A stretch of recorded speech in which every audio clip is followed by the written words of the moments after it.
करते हैं chapter 2 polynomials बहुपद। आप पिछली कक्षाओं में गणितीय व्यंजक यानी कि एल्जेब्रिक एक्सप्रेशन के बारे में पढ़ चुके हैं। इन्हीं गणितीय व्यंजकों में एक विशेष प्रकार है जिसे बहुपद कहते हैं। थोड़ा पहले परिभाषा देख लेते हैं बहुपद की। तो बहुपद क्या होता है? चर व अचर संख्याओं के बीच गणितीय संक्रियाओं यानी कि मैथमेटिकल ऑपरेशन। मैथमेटिकल ऑपरेशन क्या होते हैं? जैसे आपका जोड़ हो गया, घटाना हो गया, गुणा, भाग, इस तरीके के संक्रियाएं ऑपरेशन क्या कहलाती है? गणितीय संक्रियाएं कहलाती है। तो इन गणितीय संक्रियाओं के कारण बने विशेष प्रकार के बीजीय व्यंजक यानी कि एल्जेब्रिक एक्सप्रेशन, जिनकी घात पूर्ण संख्या हो, ध्यान रखें पूर्ण संख्या, होल नंबर्स होनी चाहिए। तो यह बीजीय व्यंजक क्या कहलाते हैं? बहुपद कहलाते हैं। तो इनमें चर और अचर संख्याएं होनी चाहिए यानी कि वेरिएबल और कांस्टेंट दोनों संख्याएं होनी चाहिए। चर संख्याएं आप जानते हैं ऐसी संख्याएं जो अपना मान निरंतर बदलती रहती हैं, जैसे एक्स वाई जेड, और अचर संख्याएं जिनका मान कभी नहीं बदलता, जैसे 1 2 3 4, इस तरीके की संख्याएं। तो इनके बीच गणितीय संक्रिया हो और वो विशेष प्रकार की बीजीय व्यंजक बने जिनकी अधिकतम घात कितनी हो, जिनकी घात क्या हो? पूर्ण संख्या हो, तो वो क्या कहलाता है? बहुपद कहलाता है। यहां पर कुछ बहुपद के उदाहरण हैं, जैसे 2x 3x square minus 2x plus 3 और 5x क्यूब। ये क्या है? इसमें आप देख रहे होंगे इन तीनों में केवल कौन चर है? x ही केवल इसमें चर है। और ये क्या है? बहुपद है, क्योंकि आप देख रहे होंगे इसमें अधिकतम घात कितनी है? पूर्ण संख्या है। देखो इसकी घात कुछ नहीं है तो क्या है? 1 है, यानी कि 1 भी क्या है? पूर्ण संख्या है, होल नंबर है। x क्यूब, क्यूब मतलब घात 3 भी क्या है? पूर्ण संख्या है। तो ये क्या है? x में बहुपद है। अब हम देख लेंगे दूसरा, ये क्या है? 3y प्लस 2 व 5y स्क्वायर प्लस 2। ये क्या है? चर y में बहुपद है। इसमें क्या है? चर कौन सा है हमारा? केवल y हमारे पास है इसमें। तो ये क्या है? चर y में बहुपद है। इसी तरीके से आगे देख लेते हैं हम। अब है हमारे पास 3x प्लस 2y और 3x square plus 2y plus 6। जैसे कि आप देख रहे हैं इसमें दो चर हैं, x भी और y भी। तो इस तरीके से बहुपद हमारे ऐसे भी हो सकते हैं कि केवल एक ही चर उसमें हो, और ऐसा भी हो सकता है कि उसमें एक से ज्यादा चर हो, जैसे कि ये वाले एग्जांपल में। अब हम देख लेते हैं बहुपद के पद यानी कि टर्म्स के बारे में समझ लेते हैं इसको। अब जैसे कि उदाहरण है हमारे पास x स्क्वायर प्लस 2x। तो इसमें बहुपद के पद क्या हो गए? इसमें ये जो जोड़ या घटाने से अलग हो रखे हैं, ये प्रत्येक बहुपद का पद कहलाता है। जैसे x स्क्वायर भी इसमें पद है व 2x भी इसमें पद है बहुपद के। तो ये क्या कहलाएगा?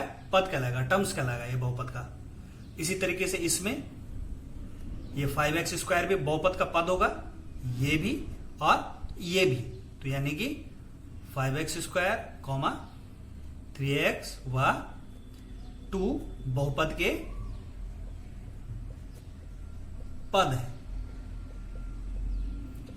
बहुपद के क्या है? ये पद है। अब देख लेते हैं थोड़ा बहुपद के प्रत्येक पद का गुणांक यानी कि कोफिशिएंट हम कैसे कैसे समझ लेते हैं उसके कोफिशिएंट के बारे में। एक एग्जांपल ले लेते हैं। एक पॉलिनोमियल, एक बहुपद हमारे पास है minus x cube plus 4x square minus 5x plus 4। इसमें अगर हमें कोई पूछे कि x क्यूब का क्या गुणांक है, x क्यूब का क्या कोफिशिएंट है, तो हम बता सकते हैं कि -1। यहां पे कुछ नहीं है, कोई संख्या नहीं है, तो 1 यहां पर है। तो -1 क्या है? x क्यूब का गुणांक है। इसी तरीके से हम बता सकते हैं कि x स्क्वायर का गुणांक क्या है हमारे पास? 4 है। x का गुणांक हमारे पास क्या है? -5। देखो साइन समेत लेंगे हम, चिन्ह भी लेंगे उसमें, माइनस का 5। और यहां पर देखो, यहां पर x नहीं दिख रहा है, तो यहां पर हम क्या लिख सकते हैं? इस 4 को लिखा जा सकता है 4 इंटू एक्स 0। x की पावर, किसी भी संख्या की पावर अगर 0 हो तो उसका मान कितना होता है? उसका मान होता है 1। यानी कि अगर किसी ने पूछा कि x की पावर 0 का क्या गुणांक है, तो हम बता सकते हैं कि गुणांक है 4। तो इसी तरीके से अब हम देख लेते हैं आगे बहुपद के प्रकार के विषय पे। बहुपद के प्रकारों को दो आधारों पे विभाजित किया जाता है। उनको जो है दो तरीके से हम तोड़ते हैं। सबसे पहले पदों के आधार पर, जो मैं आपको यहां पे बता रहा था कि उस बहुपद में कितने पद हैं, इस आधार पर भी बहुपद को हम विभाजित करते हैं। सबसे पहला है अचर बहुपद। अचर बहुपद सामान्यतः हमारी क्या होती है, संख्याएं होती हैं। जैसे ये हम लिख लेते हैं 2, तो ये भी हमारा क्या है, अचर बहुपद है। जैसे 5, जैसे 7, ये क्या है, सभी अचर बहुपद है। और इन अचर बहुपदों में एक बहुपद होता है जिसे जीरो बहुपद कहते हैं, शून्य बहुपद कहते हैं। वो क्या होता है, शून्य, केवल शून्य हम ले लेते हैं, वो हमारा क्या कहलाता है, शून्य बहुपद हो जाता है। इसको क्या कहते हैं, शून्य बहुपद।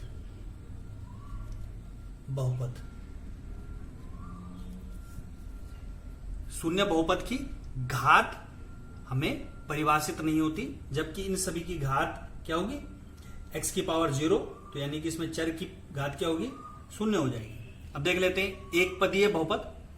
एक पदीय बहुपद का मतलब यह है कि ऐसा बहुपद जिसमें केवल एक ही पद हो। जैसे हमारे पास ये 2x है, तो इसी 2x हो गया, या 5y हो गया, या 7z हो गया। ये क्या हो गए, सारे एक पदीय बहुपद के उदाहरण हो गए। यानी कि हमारे पास केवल क्या है, एक ही पद है। केवल y भी हो सकता है, केवल x भी हो सकता है। इस तरीके से ये सभी क्या है, एक पदीय बहुपद के उदाहरण है। और 2 भी हमारे पास हो सकता है। ये सभी एक पदीय बहुपद के उदाहरण है। द्विपद यानी कि बाइनोमियल्स, इसके क्या उदाहरण हो सकते हैं। द्विपद का मतलब है जिसमें कम से कम क्या हो, 2 पद हमारे पास हो। जैसे कि 5x² + 2, ये द्विपदीय बहुपद का उदाहरण है। ये हो सकता है 3x + 2, या 7y + 3। अब आप देख रहे होंगे इसमें कम से कम 2 पद हैं, 1 और 1 2। इसमें भी 1 और 1 2, इसमें भी 2 पद हैं। तो ये द्विपद बहुपद होगा। इसी तरीके से आप बता सकते हैं कि त्रिपद बहुपद क्या होंगे, जिसमें कम से कम कितने पद हों, 3 पद हमारे पास हों। जैसे 3x² + 2x + 7, या पाई + 7x + y। इस तरीके से हम बता सकते हैं कि ये क्या है, त्रिपदीय बहुपद है। इसमें पदों की संख्या कितनी है, 3। जैसे 1 2 और 3। अब बहुपद को उनके घात के आधार पर भी विभाजित किया जा सकता है। इसके आधार पर बहुपद में प्रकार हम देख लेते हैं। सबसे पहला है रैखिक बहुपद। रैखिक बहुपद यानी कि लीनियर पॉलिनोमियल ऐसा बहुपद होता है जिसमें बहुपद की पूरे बहुपद की घात अधिकतम क्या हो, 1 हो। जैसे उदाहरण के लिए हम वापस देख लेते हैं। इस पूरे बहुपद में चर संख्या की अधिकतम घात कितनी, देखिए यहां पे x की घात कितनी, 1, यहां पर x की घात कितनी, 2। तो जो चर संख्या की अधिकतम घात होगी वही इस पूरे बहुपद की घात हो जाएगी। यानी कि इस पूरे बहुपद की घात कितनी हो गई, 2। इस तरीके से इसको देखेंगे, ये है 2x, तो इसमें बहुपद की घात कितनी हो गई, 1। जैसे ये है 5x³, इसमें बहुपद की घात कितनी हो गई, 3 है, इसकी क्यूब है।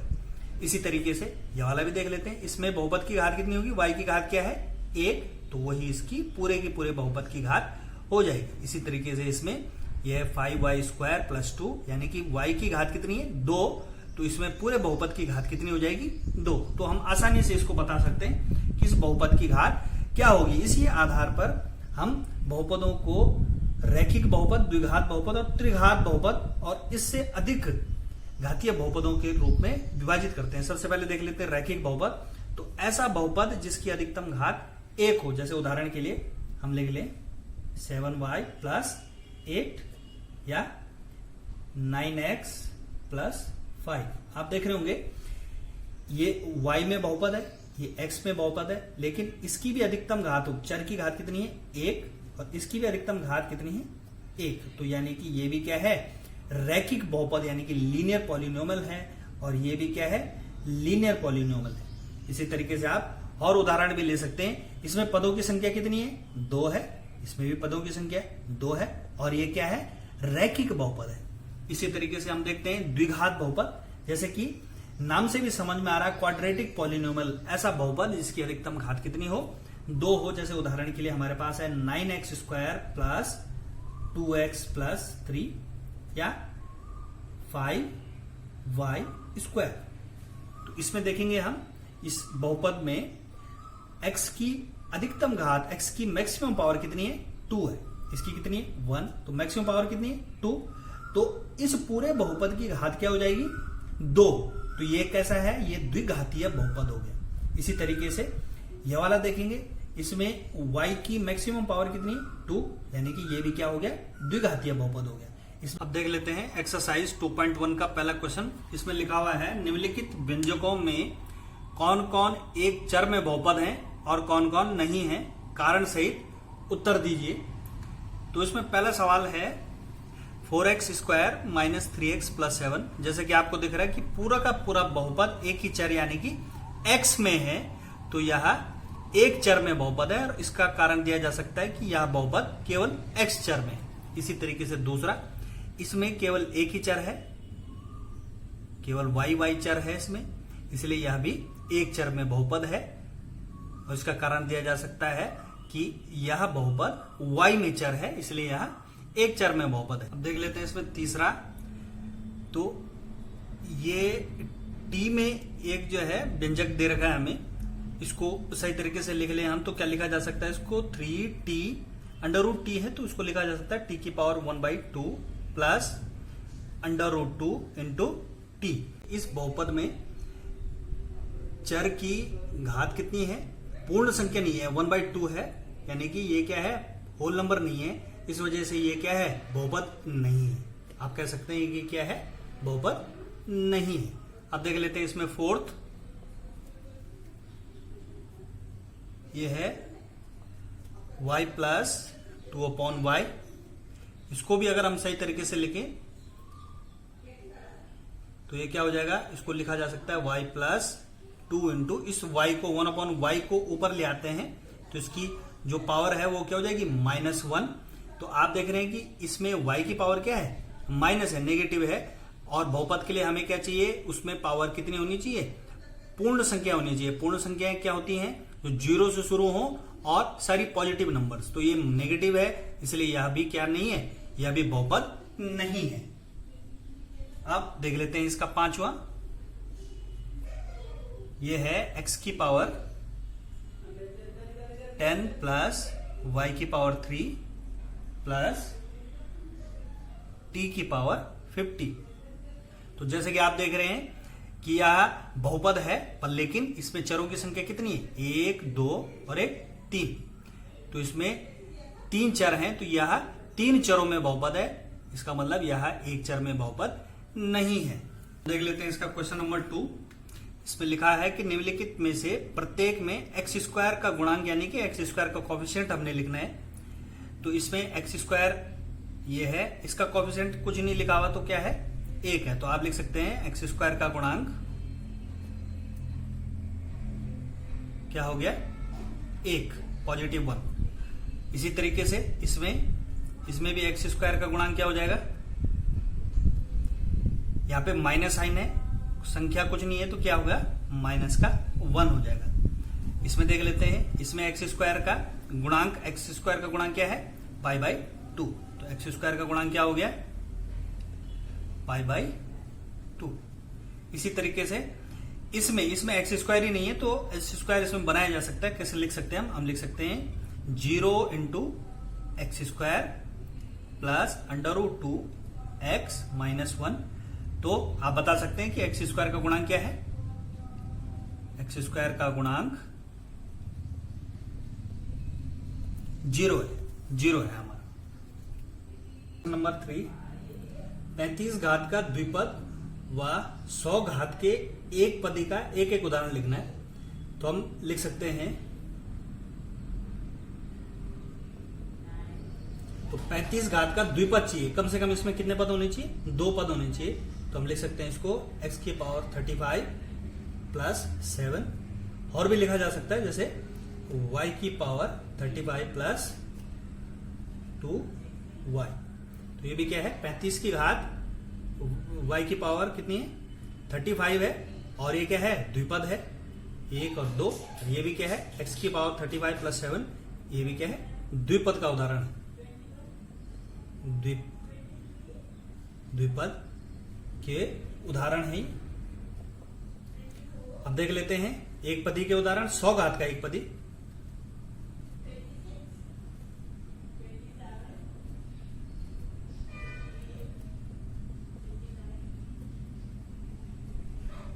सौ घात का एक पदी हम लिख सकते हैं जैसे x की पावर 100 होगी, या हम लिख सकते हैं y की पावर 100, या हम लिख सकते हैं z की पावर 100। तो ये क्या है, इसमें तीनों में ही एक ही पद है, तो आप तीनों में से कोई सा भी एक उदाहरण लिख सकते हैं इसका।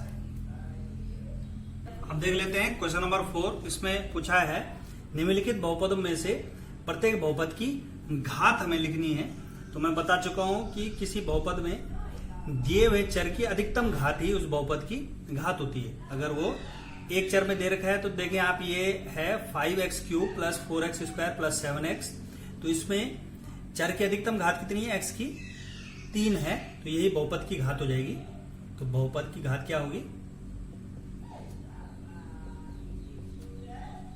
3। इसी तरीके से इसमें बताया जा सकता है बहुपद की घात कितनी है, 2। इसी तरीके से इसमें बहुपद की घात यहां पर कुछ नहीं है, तो कितना है, 1। तो बहुपद की घात क्या हो जाएगी, 1। अब ये क्या है, केवल एक अचर बहुपद है। इस 3 को हम क्या लिख सकते हैं, इसको लिख सकते हैं 3 इंटू एक्स की पावर 0। किसी भी संख्या की पावर अगर 0 हो तो उसका मान कितना होता है, 1, और 3 ही को 3 ये वापस ये बन जाएगा। तो इसमें बहुपद की घात क्या होगी,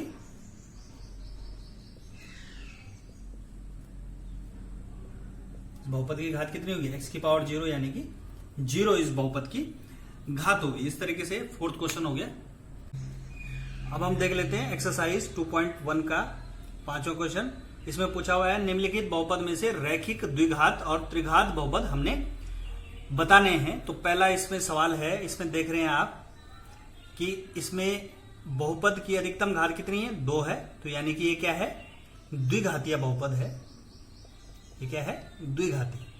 इसी तरीके से इसमें देखें आप, इसमें बहुपद की अधिकतम घात कितनी है, 3 है, तो ये कैसा हो गया, ये हो गया त्रिघाती बहुपद। इसमें देखेंगे, इसमें बहुपद की अधिकतम घात कितनी है, 2 है, तो ये कैसा हो गया, द्विघाती बहुपद हो गया। इसी तरीके से इसमें बहुपद की अधिकतम घात, यहां पर x की कोई पावर नहीं तो कितनी है, 1 है, तो ये क्या हो गया, ये रैखिक बहुपद हो गया। इसी तरीके से इसमें भी t की पावर 1 है, तो ये भी क्या हो जाएगा, ये भी रैखिक बहुपद हो जाएगा।